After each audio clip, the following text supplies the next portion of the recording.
안녕하십니까. 오늘은 새 한국은행 총재로 내정된 이주열 총재, 과연 제대로 된 인선인지에 대해서 생각해보는 시간을 갖도록 하겠습니다.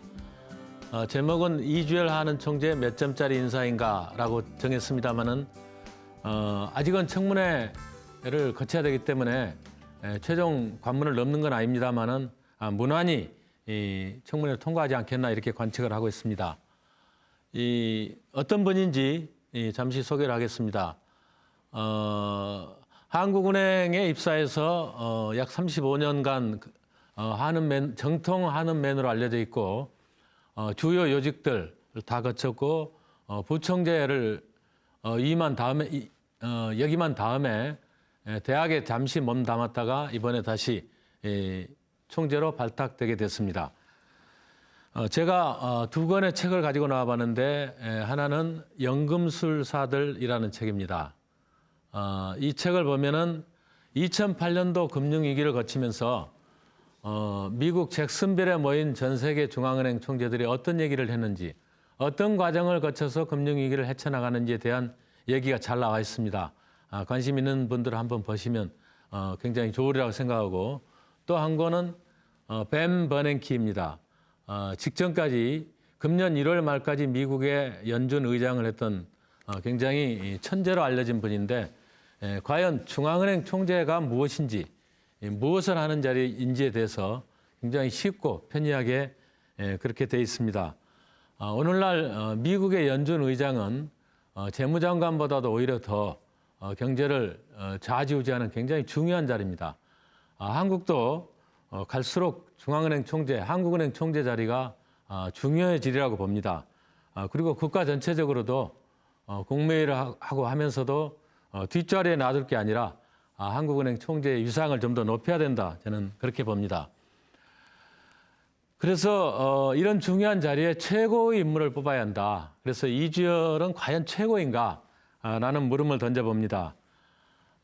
중앙은행 총재는 어떤 자질을 가진 사람이 와야 되는가 하는 것을 쭉 전직 장관이나 주요 전문가들한테 얘기를 들어보면 첫 번째, 경제 전체에 대한 이해가, 그러니까 거시경제에 대한 실력이 굉장히 출중해야 된다라는 얘기라고, 두 번째, 금융시장을 잘 이해해야 된다. 2008년도 금융위기도 모기지를 중심으로 한 이 주택금융 상품 때문에 위기가 발생했던 겁니다. 이걸 잘 이해를 못했기 때문에 미국도 제대로 대응하지 못한 그런 측면이 있고 위기를 키워왔던 것입니다. 세 번째는 글로벌 감각이 있어야 된다. 그리고 글로벌 커넥션도 굉장히 좋아야 된다. 이 세 가지 요건을 감안할 때 지금 이주열 총재 본인도 그렇지만 역대 하는 총재들도 시장을 그렇게 잘 이해했다. 이렇게 보기는 저는 어렵다고 봅니다.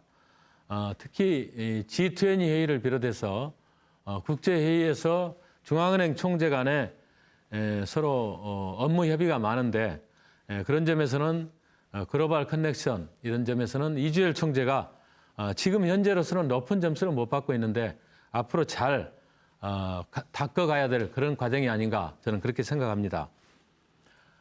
다음에 저희가 한번 역대 하는 총재 중에 가운데 명총재가 있었는가 그런 물음을 자문자답을 해보게 되는데 미국의 경우에 보면은 1950년 이후에 50년부터 70년까지는 윌리엄 마틴이라는 20년에 걸쳐서 총재를 했었고 그다음에 폴 볼커 아마 이름을 알 겁니다. 그리고 앨런 그린스펀 이런 사람들도 19년 내지 20년 정도를 미 연준 의장을 했습니다. 미국이 세계에서 가장 큰 경제고 가장 적임자를 한 번 쓰면은 정권에 불문하고 오래 썼던 이런 전통이 오늘날 미국의 시장을 강하게 했잖아. 저는 그렇게 생각하는데 한국도 이주열 총재 이후에 과거에 명총재가 없었으니까 이제 그런 인재를 길러내야 되는 거 아닌가 그런 생각을 해봅니다. 그리고 지금 이주열 총재의 실력은 아직은 검증은 안 된 것 같습니다. 국제회의 같은 것을 할 때 영어를 조금 잘하고 못한다는 것보다 더 중요한 것은 입으로 어떤 황금 같은 말을 쏟아내는가 하는 게 훨씬 중요하다고 생각합니다. 이번 총재 물망에 올랐던 분 중에서 신현성 교수가 있었는데 잭슨빌 회의에서 버냉키나 인도의 라구람 라잔을 능가하는 그런 실력을 자랑한 적도 있었는데 예석하게 본인이 다른 자리에 먼저 오케이를 했기 때문에 이번에 하는 총재에 발탁하지 못한 그런 애서감이 있었습니다.